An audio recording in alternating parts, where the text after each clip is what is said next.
Welcome to the Elevate Talk Show. I am your host, Deanna Johnson-Cawthon. And I'm Adriana Cawthon, your co-host, and we're the mother-daughter talk show that wants to elevate your family. If you haven't done so already, please take a second to like this video and subscribe to the Elevate Talk Show YouTube channel so that you don't miss any of our upcoming episodes. That's right. And speaking of episodes, we have a great episode planned for you today. Just a brief overview. In our Around the Town segment, we're going to be taking you to Oakland Cemetery in Atlanta. Oakland Cemetery is a cemetery with tons and tons of history. It actually has several famous Atlantans that have been buried there. And so we have visited there actually more than once, and it's a great space, and we want to share some of our adventures with you in that space. Also in our in the Spotlight segment, we will be talking with Najah Drakes. Najah is a friend of mine and a home educator, and she's also the mother of 5 sons. So we're going to be talking about homeschooling, but we're also going to be talking about parenting and the things that she and her husband did to successfully raise 5 boys. And finally, we're going to be, Adriana and I, in our how-to segment, we'll be talking about ways to get organized. We're going to be sharing with you 5 hacks to help your family get better organized. But before we do that, we have to take a short break, but don't go away. We will be right back.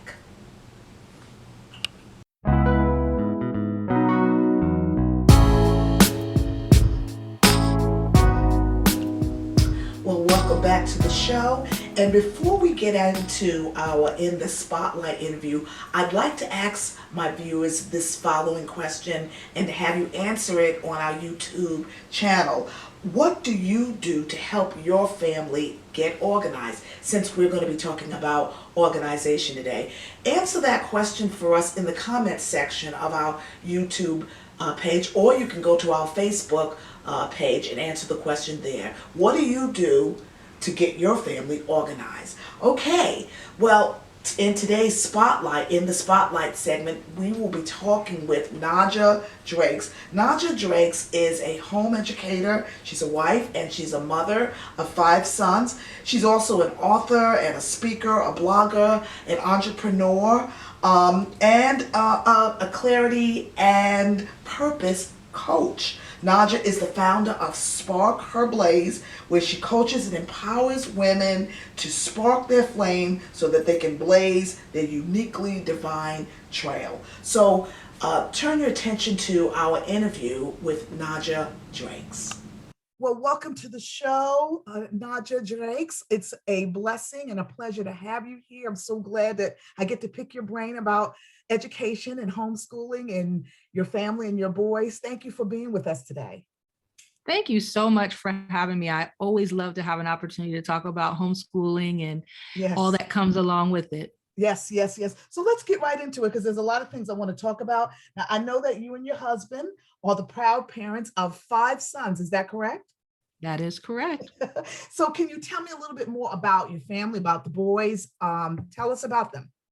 Sure thing. So my husband and I, we have a blended family of 5 boys. Mm-hmm. They are range in age between 21 and 14. Wow. So my 21-year-old is a senior computer science major at Morehouse College. Oh, wow. And my 20-year-old is a junior computer engineering major at Howard University. Mm-hmm. And we just had the exciting experience of dropping off 2 of our sons to start their freshman year in college, one at Kennesaw State University in Kennesaw, Georgia, and the other one at Xavier University in Louisiana. Oh my goodness. And so that leaves us with one little guy at home who is a high school freshman. So that is my family in a nutshell. So you gave us a little bit of background on them. Now, tell me something about homeschooling. Have you always been a homeschooling mom? Because we met as homeschooling moms. But tell me how you started that journey, when you started that journey. Yeah. I've done a little bit of all the schooling, private schooling, public schooling, homeschooling, car schooling. I've kind of done it all. But initially, actually, all of our children were in a Christian private school in Decatur, and we were tremendously happy there. That was all that they knew. And one of my sons does have some special learning needs. And when he reached kind of that 5th grade year, the curriculum really shifts a lot, and the needs educationally really kind of shifted a lot for him. And so we were just kind of entertaining, okay, sort of what are our options? And we found this small private school that was gonna focus and cater to his needs. And literally 10 days before we had paid the deposits, all of the things were done. I said, I just have this nagging feeling that we might need to do something differently. And my husband was like, you know what? I kind of do too. And so I was like, well, what should we do? And he threw out the idea of homeschooling. And immediately I was like, yeah, no. I'm not that mom, I have that image of a homeschooling mom, like she's baking bread and she's wearing an apron and she's like this homemaker person. And I was like, that's just not me. Wow. That's not me. So that was kind of how we started the journey. And with 10 days, literally before the start of school, we decided to homeschool all of them. Oh my goodness. Because we realized that the money that we were spending and we were going to have to spend in private schooling, that we could use that money and direct it towards resources specifically for my son with special learning needs, as well as all kinds of other supplemental resources for our other children. Wow. That is a very interesting journey. That is quite something. So I didn't realize at that point you had decided to just homeschool all of them. I didn't know that. Yeah, we at one point had homeschooled all of them. Like I said, we're a blended family. So our oldest actually lives in Florida. So he wasn't here for that, but all the other 4 of them. Yes. Yeah. We Wow. That's amazing. That's amazing. So you told us a little bit about why you decided to homeschool. It basically started with wanting to meet the needs of the child who was having some special need issues, but then it just led you down this road. Can I tell you that actually, the more I homeschooled, I realized that all my kids had some special needs. Yes. Okay. Yes, exactly. I mean, when you really think about it, I think that's the beauty of homeschooling is that you get to observe and have a certain awareness about your kids. And I learned a lot about their little special needs and quirks that they had. They had different, they responded to different learning styles. They needed kind of different curricula. So I learned a lot about, it started with one, but it benefited all. It did. I agree. And I think, like you said, homeschooling allows you to become a student of your own child or children. And that's definitely one of the things that I took away in my homeschooling career, that I really got to learn my children better than if I had not homeschooled them. So now let me ask you this question. What do you think has been the most challenging thing with homeschooling in general, and maybe even more specifically homeschooling 4 boys, like you did? Yeah. That may be a hard question to answer, but, go for it. Yeah. There were a lot of hard things, but I think that in retrospect, that I think I kind of lost myself in the midst of it all, right? I became really kind of totally consumed with trying to make sure that I did this homeschooling thing right. I didn't want to, I was like, now I'm their teacher. I'm 100% responsible. If they don't turn out okay, everyone's going to be looking at me, right? I'm the only one that can be responsible. That's for right. this. There is that pressure. So there's that pressure. And so I think that I would have taken, the hardest part was that the pressure of it, I think, took a toll on me mentally and emotionally. And I didn't really realize that. And it also took a toll on my marriage because, again, we were so consumed with the kids. And I think that I needed to learn how to have better boundaries with my kids and learn to have better boundaries so that I could keep the things that were still important to me important, which was taking care of myself, Definitely. physically, mentally, Definitely. emotionally, spiritually, like making sure that I was on that homeschool planner, right? I had the planner and I had all their this assignment done and this ourselves. All that included. And so I needed to put myself on the calendar, and I also needed to put my marriage on the calendar. Definitely. And so I think those were probably the two things that probably were the hardest for me, is learning how to find that balance. Yes. But now, because of that journey, I'm now committed to helping other women find that balance. I love that. I love that you went there and that you were just candid and honest about that aspect of things, because there's a lot of things that you could have touched on, but I think that's a really, really important one. One, because that's something I experienced, but also I think a lot of women, homeschool moms and mothers in general, are trying to find that balance. Even if they're not homeschooling, sometimes we become so absorbed with meeting the children's needs, we forget our own needs. And we need to remember to include ourselves in our own network of care. And so I'm so glad that you mentioned that. I think that's a really important takeaway. Now, as parents, we all want our children to be successful, but I wanted to ask you this: how do you define successfulness when it comes to your children? What does that mean for you? I'm going to tell you, I love this question because I think it trips so many of us up. I think it trips us women in general up, just like, how are we defining success for ourselves? But then when it comes to our kids, I think similarly. I think initially I had a lot of emphasis on the school part of homeschool. And I think it's important to understand that it's a home school for a reason, right? And the benefits of integrating those two, I think we were able to, along the journey, recognize that the character piece, that the non-academic pieces were equally, if not more important and critical to their success than anything else. And I started doing a lot of reading, and, it just talked about how, the grades are nice, but when they look at kids that go out in the world and thrive, the ones that do are the ones that have developed resilience and grit and character. So that really was the main focus. The other thing was finding things that they were good at. I think for me, especially having a son that had special needs, where, you're getting so much information about, you can't do this, and missing that, and this week, that struggle, that it became imperative for me to seek out his strengths, play to them, and nurture them. And that is something that I mirrored with all the kids. So they all have very strong interests in other areas.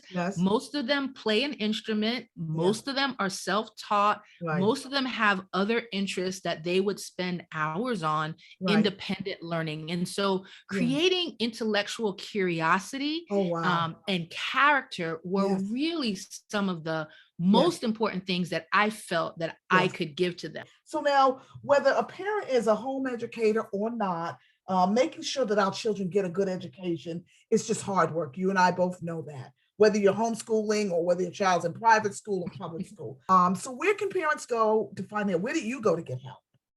I will tell you that the first thing I did, and this thing saved my life, was I found a mentor, someone who had already been doing it, who could really kind of help guide me a little bit along the way. And I will tell you, in the beginning, I just kind of did whatever she did, whatever curriculum she used, I used whatever homeschool. I didn't know any better. And I was like, well, her kids seem, great. So let me just follow that. With time, I found my own rhythm and found the things that worked best for our family and the format and the approaches that work best for our family. But initially, I would say, try to find someone who is doing it or has done it, so that they can just kind of give you some of the ins and outs and nitty gritties, because they're just little things that you probably hadn't considered. And you're going to need that encouragement, because there's going to be days you wake up and you say, home, what? What am I doing? Not working. Exactly. And so having that person who can say, Naj, you can do this, you got this, was and is pretty important. That's huge. The other thing is, I think you have to really do a self-assessment and inventory of yourself. Yes. Like understand what your strengths are, Yes. and then look at your kids and understand what kind of learning do you think would best suit them? Yes. And then just kind of research. Like I got involved in Facebook pages, Yes. multiple Facebook pages, yes, where I yes. was just overloaded to some degree with information. Wow. But where I could ask questions Definitely. and share struggles, Right. that was really the key part, right? When you found a kid that you bought a curriculum, you spent a lot of money on it and it ain't working. You know, you need to be able to go to a group that people have ultimately had that similar problem and can make some recommendations. So I would say find social media groups that you can connect with.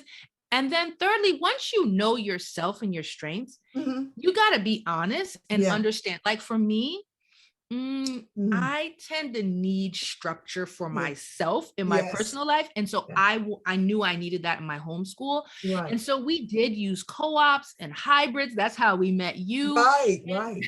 And That's doing that really allowed me to share the responsibility, right? Spread the responsibility over multiple persons. That made it a little bit easier. Like I didn't have to spend hours calculating grades or doing grade books or attendance because I outsourced that piece to other people. Najah, I knew that this was going to be a good conversation, but it's even so much more better. It's so much more nourishing and nurturing than I even thought it would be. And I guess I love, one of the things that homeschooling has done for me is bring me in touch with people like you.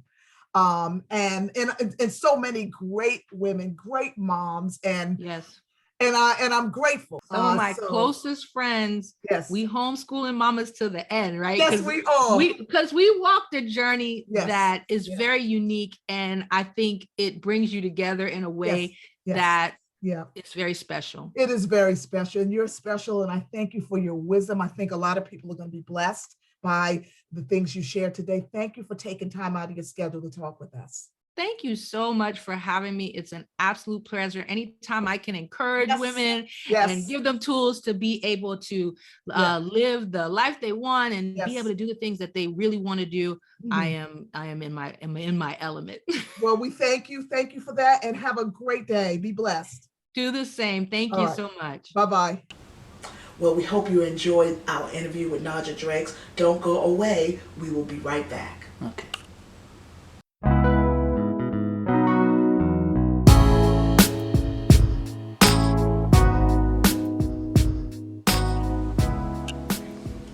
So welcome back to the Elevate Talk Show, and today we're going to be talking about 5 tips that you can use to keep your family organized. And we figured organization is probably a big area of issues for a lot of households. I know we struggle with it from time to time, and so we thought this was a really good time to share some hacks, some easy things that you can implement pretty much right away to help your family get better organized. So Adriana is going to share with us organizational hack number 1. So our hack number 1 is to use furniture that can be used as more than one thing. Right. So it's really helpful to make your furniture do double duty, especially if you live in a small space where floor space is at a premium. Yes, yes. One of the things that we do in our house is that we have an antique trunk that we use as a coffee table, and we also use it to store blankets and other items, and that saves space in our home. That's right. That's exactly right. Another example of doing double duty is our kitchen cart.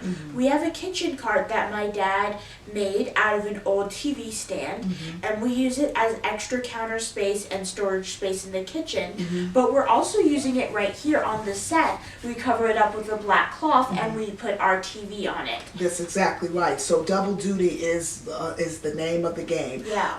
Organizational hack number 2 would be to repurpose or upcycle a piece of furniture to create a place for your shoes or other personal belongings. Now, I have an antique bookcase that was handed down to me from my aunt and uncle some time ago, and although we used it a little bit for this, that, and the other, it really was just collecting dust. So my husband decided to upcycle it and help me have another space where I can use to put my shoes, basically to organize my shoes. I actually call it my shoetique. It has little cubbies with glass windows, and so I can see my shoes, at least some of them. And it gets rid of the shoe clutter that was in my closet. I still have shoes in my closet, but at least they're not all piled up in a corner. Also, my husband uses, he used a bookcase in this instance, but you can use a shoe bench, you can use, make a pegboard, shoe rack, you can use storage baskets, even I saw something funky, a lazy Susan style rack, or even old crates. All of those things would allow you to put items in place and get rid of the clutter. Do you have a hack number 3? Yes, so hack number 3 is to turn an old armoire or bookcase into a pantry. So we took a couple of old armoires and we set them up in our laundry room, and we're now using them as pantry space. We store our extra food that we can't fit in the kitchen, and we also use it to store small kitchen appliances and just extra pots and pans and things like that. That's right, that's right. And it really saves space in our kitchen and helps us to be a lot more organized. Yeah, because we spend a lot of time in the kitchen cooking. She actually has a cooking show, Cooking at the Coffins, and just between that and just the regular meals that we're preparing, cleaning all of that up has made our kitchen run more efficiently, don't you think? Yeah, and bookcases can also be used as storage for a garage or workshop. My mom and dad found a really nice set of bookcases online for free. They were originally going to sell them, but they decided to keep them and use them as storage space for my dad's tools in his workshop. That's right. Cleaned that up really, really nicely. And so that was super, super helpful. Here is organizational hack number 4. Use hooks for visible storage. You would think that hooks aren't a big deal. Let me tell you, they really are. I love hooks. Hooks are helpful because they allow you to put things up so that you can see what you want to access, and you're not having to dig and all this kind of stuff. My husband, we had some hooks, but he recently added some additional hooks, and it has made such a difference for me. I'm able to hang my hats, I'm able to hang my scarves and belts and all of those things, and so it just keeps me from having this great big fat mess. Hooks can also be used around the house in other places. He actually uses a hook in our laundry room to hang his bike. He's a cyclist, and to keep it up and out of the way, he hangs it on a hook in our laundry room or our multi-purpose room. And we have a set of hooks in the kitchen that we use for our aprons. So hooks are extremely helpful, and they're cheap. You can get them for just a few dollars at any home improvement store. So think hooks. What about our last hack? So our final tip is to use digital reminders to send important messages to yourself. Oh yeah. So one of the things that my mom does is she uses her text messages as a log to help her to remember to take her vitamins. Right, that's right. So after she takes her vitamins, she just sends a note to herself in her text messages, and she uses that thread as a log to keep track of it. That's right. One thing that I do is I set alarms on my phone for important stuff like walking and feeding my dog, and for other appointments and classes and things like that. Sure. And it just helps take the stress out of trying to remember everything you need to do Exactly, in a day. because it's just too much. We're all super busy, and sometimes you forget. I used to run around and following y'all and asking y'all, when did I take my vitamins? You're like, I don't know. I can only keep up with my own vitamins. And so, using your phone to send yourself digital text messages it's been revolutionary for me. So just a few hacks to help you get a little bit better organized, and maybe to relieve just a little bit of the stress in your life. We hope that that's been helpful to you. Don't go away. We'll be right back after this break.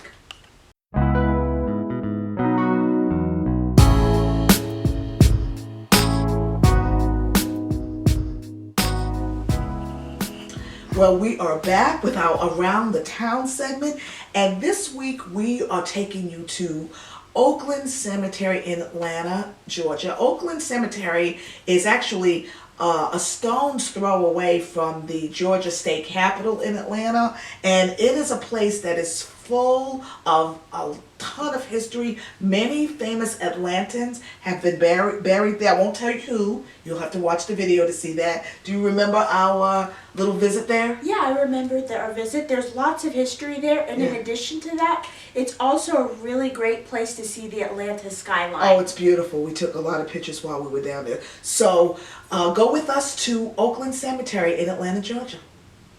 This week's Around the Town takes us to Oakland Cemetery in Atlanta, Georgia. Founded as Atlanta Cemetery in 1850, Oakland Cemetery, which originally consisted of 6 acres, is one of the largest cemetery green spaces in Atlanta and is located southeast of the city. It was renamed in 1872 to reflect the large number of oak and magnolia trees growing in the area. It's important to note that the main gate and the perimeter walls at Oakland Cemetery were not erected until 1896, and the date engraved on the keystone of the gate's highest arch. Oakland is an example of a Victorian-style graveyard and reflects the garden cemetery movement started by the Mount Auburn Cemetery in Massachusetts.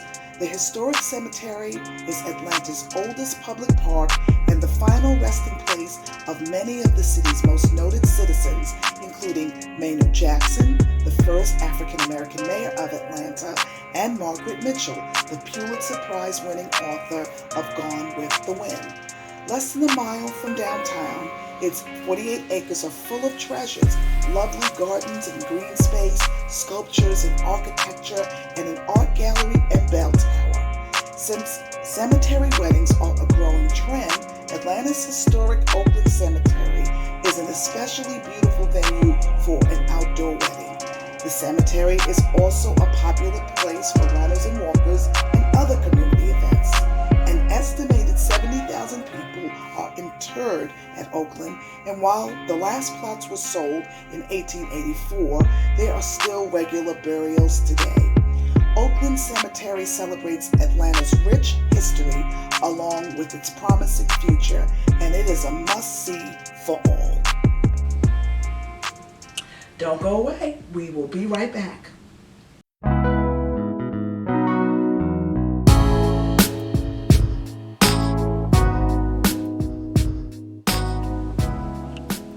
Well, we're back, but our time together is almost up. But before we go, we want to give you an opportunity to share with us some of the things that you are doing to elevate your life or to elevate someone's life that is close to you. So we want to hear from you. We want you to share with us the things that mean the most to you. Do you do photography? Do you dance? Do you sing? Have you lost a bunch of weight and you just want to share with us that journey that you went on to do that?